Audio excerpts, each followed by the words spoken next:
अमेरिकेतील उत्तर कॅरोलिनामध्ये गुरुवारी सकाळी झालेल्या एका भीषण खासगी विमान अपघातात निवृत्त नास्कार म्हणजेच National Association for Stock Car Auto रेसिंगचे रेसलर ग्रेग बिफल यांच्यासह त्यांच्या संपूर्ण कुटुंबाचा दुर्दैवी अंत झालाय.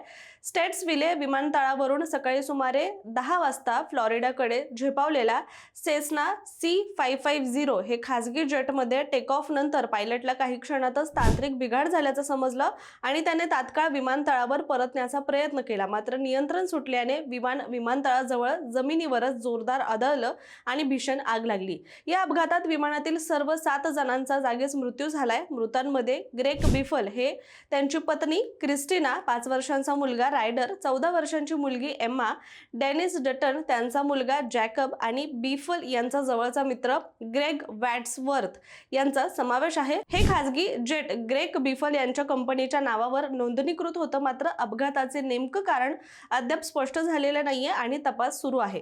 या दुर्घटनेमुळे संपूर्ण रेसिंग जगतात शोककळा पसरली असून चाहत्यांनी बिफल कुटुंबाला श्रद्धांजली वाहिली.